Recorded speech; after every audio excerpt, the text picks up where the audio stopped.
A long time ago, bandits came and stole all my father's animals. My mother died about then. We moved away for a while, but when we came back, my father died. I was left alone to take care of all my sisters. We didn't have any animals at all. In fact, we were reduced to living like wild animals.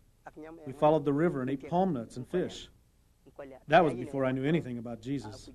I think he was helping me in my heart even then. I received the gospel of Jesus from the Bible. My friend Debbie has been helping me. She's really helping me learn God's Word. And when I've had problems, she's been there to help me. There has never been anyone else who knew how to read that could help me know the Bible. In it, we've learned to throw off the old, evil things in our life and to begin to fill our hearts with the new.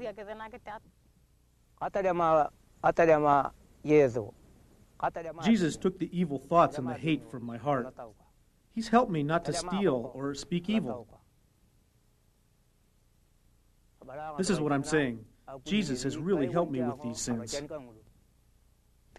I'm holding on to Jesus with all my strength and all my heart and with all my mind. There is no other way. We go everywhere together, and I pray with him all the time. We're constantly having droughts in this land. When drought comes, the streams and the rivers dry up. We have to take our animals way up north for water. The land dries up, and it's hard to find food. A couple years ago, the drought got really bad.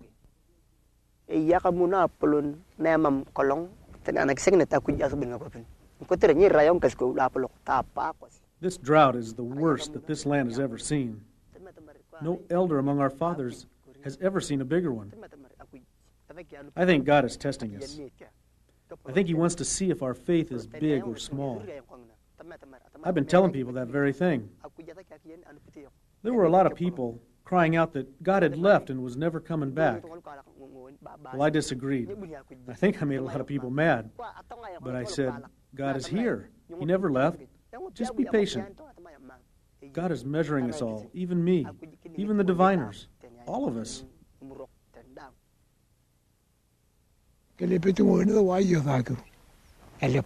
We prayed last year for rain. We really prayed. And when the rain came, we said, it's true. Jesus heard our prayers, didn't he?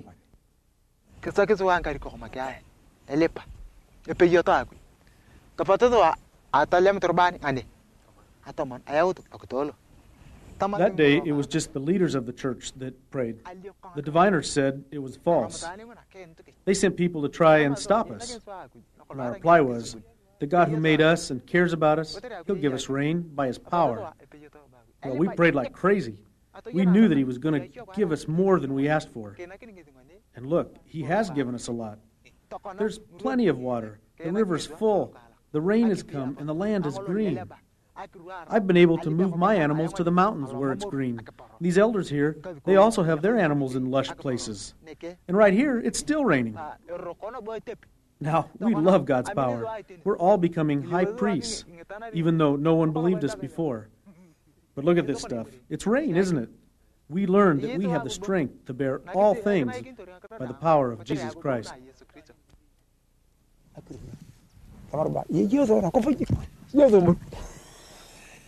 When it rained, this rain here, we said that Jesus is the only God.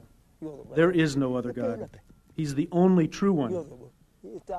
There's no other person that has power like him, not a diviner or a government official or even a good person. There is no other God but Jesus.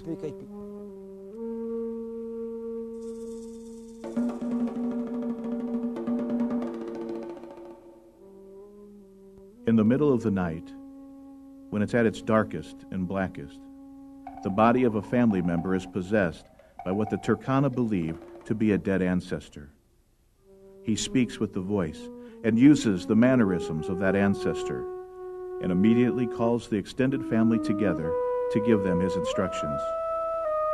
Take the goats to the mountains. Go to the diviner for prayer.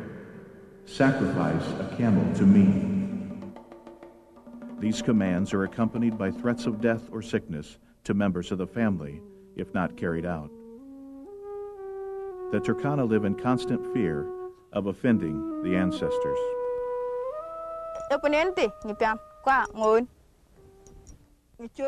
The ancestors are always bothering us. Like the other day, a person came and tried to trick me.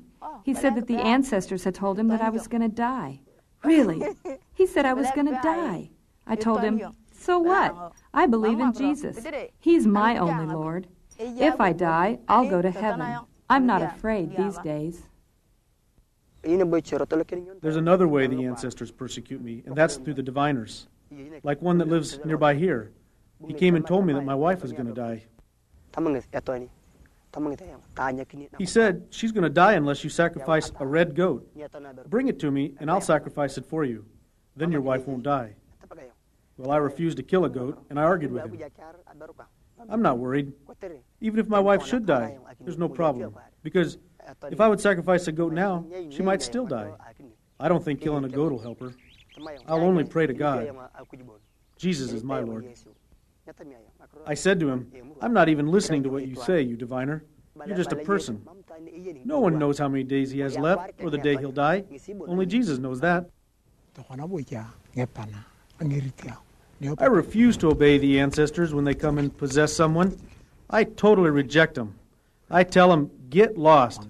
I've decided to follow Jesus only. I put him in my heart, and he's helping me. I'm not afraid of the diviners who curse us. Like the one who said recently that 6 of us elders were going to die. Erimon, Ate, Michilia, Longoli, and Mekide. We said, we don't care about that. If we die, we die. Jesus is with us, and we've decided to obey him only. I refuse to obey the ancestors. Sometimes when I'm sleeping at night, an ancestor will give me a dream. When I wake up, I say, I refuse you, Satan. Go away. God is the only one I want to follow. I just don't want you, Satan. One day I was sleeping. He came to me in a dream, trying to trick me.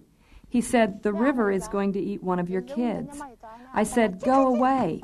I don't want anything to do with you. I only want God, and I will only follow him.